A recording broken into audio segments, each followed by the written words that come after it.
Hey there. Today we're not just going to talk about stress, we're going to build a real practical toolkit to actually manage it. We're going to break down some seriously powerful techniques from cognitive behavioral therapy, or CBT, to help you tame that feeling of being completely overwhelmed. So let's just dive right in. You know this feeling, right? It starts with just one small worry, and then before you know it, it's a full-blown avalanche of anxiety. It feels totally unstoppable. Well, what if I told you there's a way to actually get out in front of that snowball? And that's the big secret right there. It's almost never the situation itself that causes all our stress, but our interpretation of it. Our thoughts are the engine powering that snowball, and if we can understand them, we can learn how to hit the brakes. So first up, let's take a closer look at this whole snowball effect. We need to understand how stress can ramp up from just a tiny concern into something that feels absolutely unmanageable. This is such a critical question. Seriously, think about it. A tight deadline at work. For one person, it's a challenge. They feel energized. For another, they're paralyzed with fear. The deadline's the same. So what's the difference? It's the internal monologue, right? It's the story we tell ourselves about the situation. And when that stress does hit, it shows up in very real ways, and not just in your head. It can make you irritable, give you brain fog, and yeah, it even causes physical stuff like headaches or a messed up sleep schedule. Just recognizing these signs, that's the first step to doing something about it. Okay, so if our thoughts are the source, how on earth do we change them? That brings us to our next section. I want you to think of cognitive behavioral therapy as like the user manual for your brain's operating system. It helps you find and debug the faulty code that's causing all the stress. At its core, CBT is built on one incredibly powerful idea. Our thoughts, our feelings, and our actions aren't separate things just floating around. Nope, they're all locked together in this constant feedback loop. And the cool part? If you can change just one of them, you can change the others. It's a really empowering way to become your own therapist. Here's a perfect look at that cycle in action. You get an automatic thought. Just pops into your head, I'm going to fail this presentation. That thought immediately triggers an emotion, anxiety, maybe some fear. And what does that anxiety make you do? A behavior, like procrastinating or avoiding it altogether.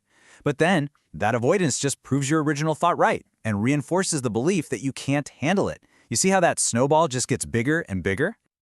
So how do we break the cycle? How do we stop that thing in its tracks? Well, we start with the first part of our toolkit, mind tools. These are designed specifically to help us target and reframe those automatic, stress-producing thoughts.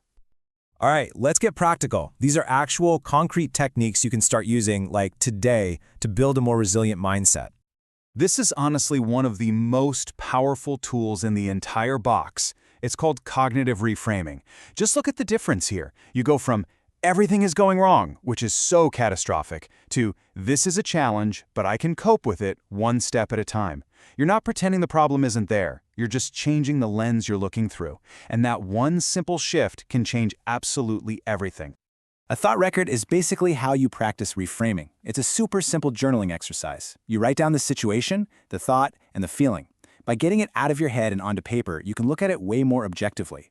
You can ask yourself, is this thought really 100% true? What's a more balanced, rational way to see this? This whole process just weakens the power those automatic thoughts have over you. Okay, here's another fantastic tool, the worry tree. It's a really simple decision-making model, and it all starts with this one simple question. Can I actually do something about this worry right now? Your answer sends you down one of two very, very different paths. So if the answer is yes, then the path is clear. It's action. You break the problem down, you make a concrete plan, and you decide when you're going to do it. This moves you out of that state of helpless worrying and into active problem solving. That, right there, immediately cuts down your stress because you get a sense of control back. But what if the answer is no? If it's something totally outside of your control? Well then, your task is to practice letting it go. Now, this is not about giving up. It's about wisely choosing not to waste your precious energy on things you simply cannot change. Things like mindfulness can help you just observe the worry without getting all tangled up in it. Now that we've covered the mind tools, let's move on to the second part of our kit, action tools. Because look, changing your thoughts is half the battle, but your actions are what really seal the deal. You know how when we're stressed, our first instinct is usually to just withdraw and do nothing? That almost always makes us feel worse. Behavioral activation flips that script. It's all about intentionally scheduling small, pleasurable activities, and they don't have to be big things. A simple walk, calling a friend. These things can break that cycle of doing nothing and give your mood a real boost. And we absolutely can't forget the body. Stress has a very real physical side to it. Techniques like deep breathing or progressive muscle relaxation send a powerful signal to your nervous system that it's okay to calm down, and that can give you immediate relief from those physical symptoms of stress.